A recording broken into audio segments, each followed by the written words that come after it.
Bonjour à tous et merci de suivre le 12h30 sur RTI2, la chaîne la plus proche de vous. À la une de l'actualité, lutte contre le VIH-Sida, l'évolution de la médecine donne de l'espoir à plus d'un.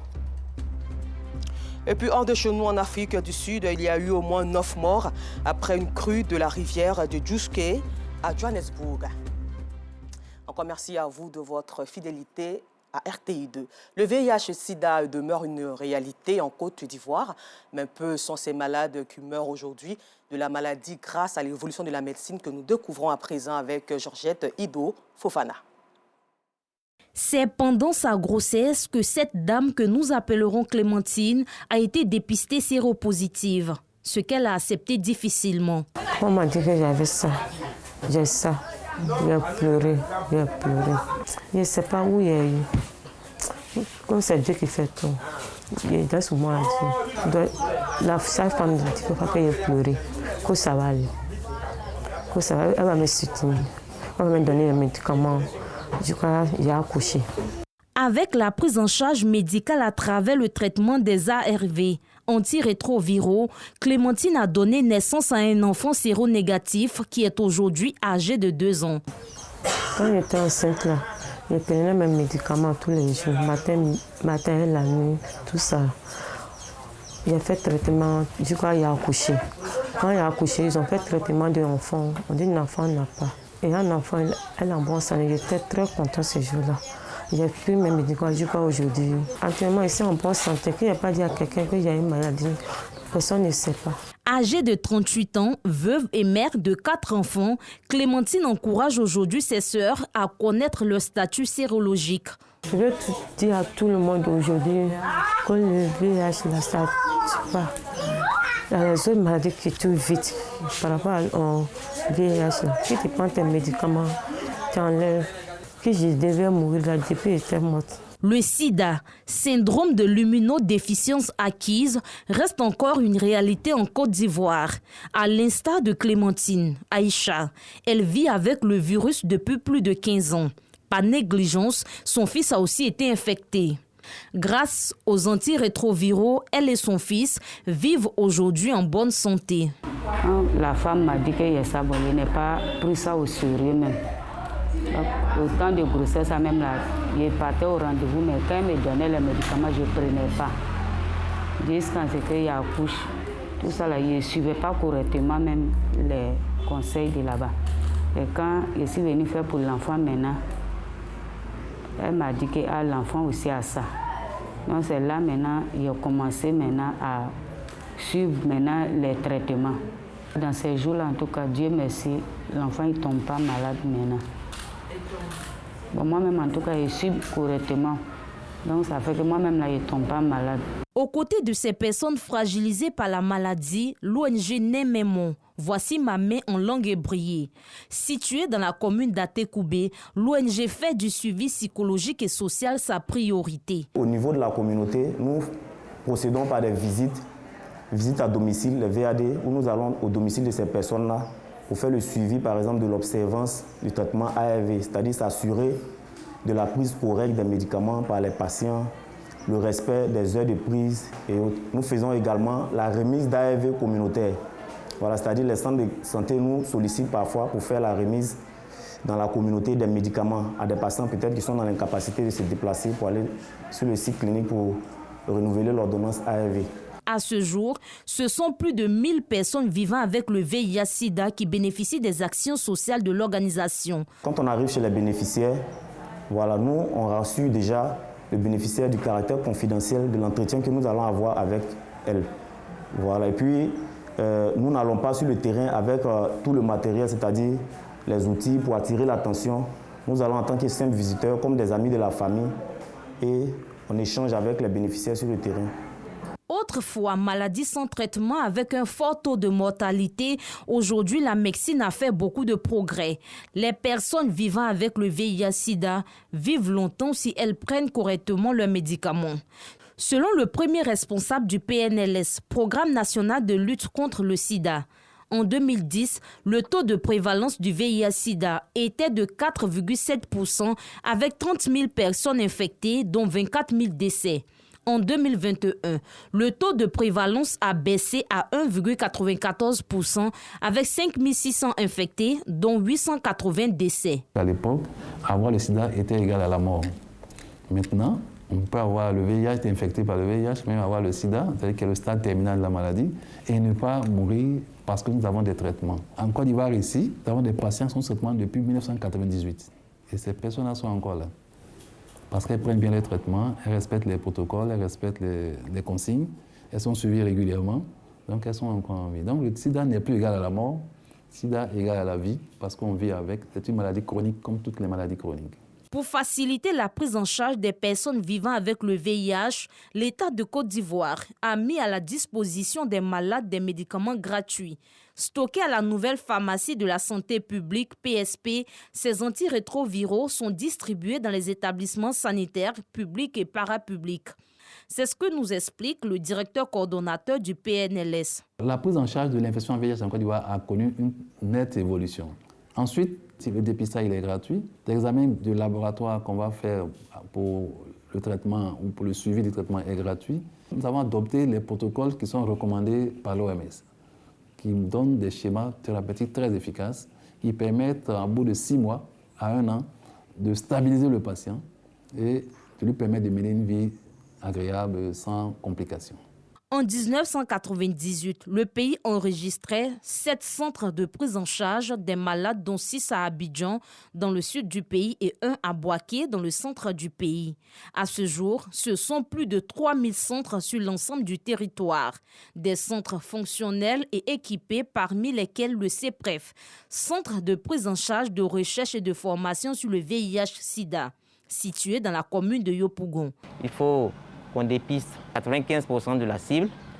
Il faut également mettre 95% des personnes dépistées sous traitement et avoir également une suppression virale à 95%. Le CEPREF n'est pas loin d'atteindre ses objectifs parce qu'au niveau de la suppression, par exemple, nous sommes déjà à 93%. Donc, je pense que nous contribuons beaucoup à l'élimination du VIH au niveau de la Côte d'Ivoire. Pour l'année 2022, ce sont 5 428 personnes vivant avec le VIH-Sida, dont 3 830 femmes, 1 317 hommes et 281 enfants qui ont été enregistrés au CEPREF. Le CEPREF demeure l'un des centres de référence en matière de prise en charge, avec un laboratoire équipé de matériel de dernière génération. Nous avons également des équipements qui nous permettent de faire la numération des lymphocytes TCD4 qui sont utiles dans la prise en charge des patients vivant avec le VIH. On a la capacité de toujours réaliser des examens des patients. Au laboratoire, ce sont en moyenne 700 échantillons qui sont analysés par semaine. Au moins, on a 52 sites qui acheminent des prélèvements au laboratoire pour solliciter les services. On reçoit des échantillons de tous ces sites-là. Comme eux, ils n'ont pas les équipements, c'est nous qui avons les équipements adaptés pour réaliser ces échantillons. Mieux, il y a un élément important qu'il faut souligner, c'est que le laboratoire est engagé dans la démarche qualité. Véritable problème de santé publique, le VIH touche plus de femmes que d'hommes. Il se transmet par plusieurs voies, entre autres les rapports sexuels non protégés avec une personne infectée, les transfusions sanguines et l'allaitement mère-enfant. L'objectif du gouvernement ivoirien est de mettre fin à l'épidémie du VIH-Sida en tant que menace pour la santé publique d'ici à 2030, afin d'assurer une vie saine et de promouvoir le bien-être pour tous à tout âge. Et nous parlons toujours bien-être, cette fois-ci pour la préservation de l'environnement. L'amicale Cité Verte C'est-Chez-Nous a organisé une opération de grand ménage des espaces verts et rues du dit quartier meublé avec une séance de fitness en faveur des riverains. Yacouba Koulibaly et Afisata Karamoko Dosso y étaient. Ernest Ekparé, artiste-chanteur, vit à la Cité Verte dans la commune de Yopougon. Aussitôt informé de l'opération grand ménage de son quartier, il n'a pas hésité à y participer. Je souhaiterais que ce soit un relais pour nos petits frères, pour nos enfants aussi à venir.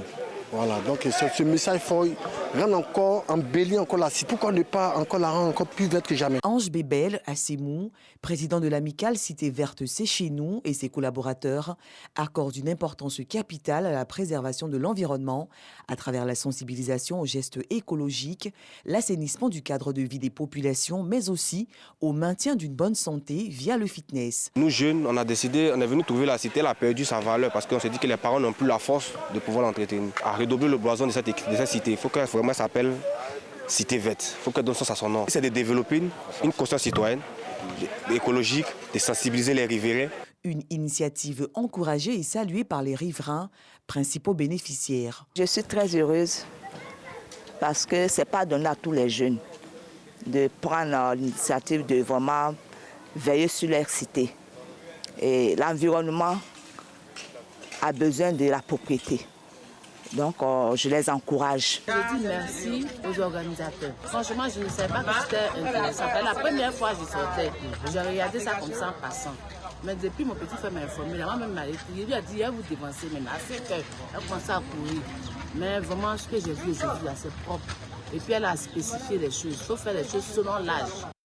Cette activité de l'amicale Cité Verte C'est Chez Nous connaîtra son apothéose lors d'un concert de sensibilisation le 23 décembre prochain sur les valeurs cardinales du civisme et de la citoyenneté. À présent, rendons-nous dans la commune d'Adjamé à la 6e édition d'Abras Fashion Show, un événement de mode pour valoriser les stylistes autour du thème, l'importance de l'artisanat dans le développement de la Côte d'Ivoire par la mode. Georgette Ido-Fofana nous fait le compte-rendu. La 6e édition d'Abras Fashion Show a tenu toutes ses promesses ce samedi à l'espace Aïdel au quartier Bromakoté dans la commune d'Adjamé.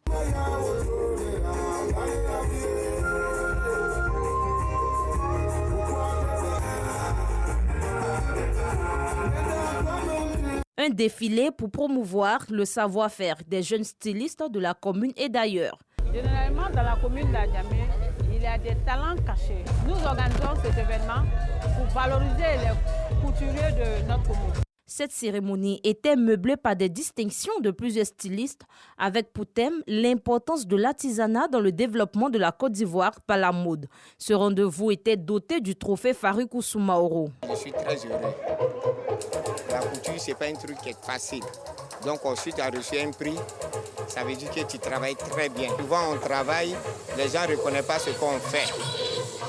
Alors, c'est de là, il n'y a pas de prix fixe. Ça nous encourage à travailler plus fort et très bien. Farikou Soumaoro, parrain de l'événement, a salué cette initiative qui vise à redorer l'image de sa commune. La commissaire de cet événement, qui est Abras Fashion Show, est une personne qui est très entreprenante, qui est vraiment une personne courageuse. Et sans grands moyens, elle réalise de grandes choses. Et faire la promotion des stylistes, des artisans, ce n'est pas facile avec peu de moyens. Et nous l'encourageons. Abras Fashion Show se veut un festival de valorisation des acteurs de la mode. Des prestations artistiques ont mis fin à la cérémonie. Nous vous le disions en titre, hors de chez nous, au moins 9 personnes sont mortes et 8 autres sont portées disparues en Afrique après qu'une crue soudaine a emporté les membres d'une congrégation religieuse près de la rivière Djouské à Johannesburg. Et puis dans le nord-ouest de la Colombie, au moins 3 personnes sont mortes et une vingtaine d'autres ont été ensevelies hier dimanche dans un glissement de terrain. Encore merci et bonne suite au programme sur RTI2, la chaîne la plus proche de vous.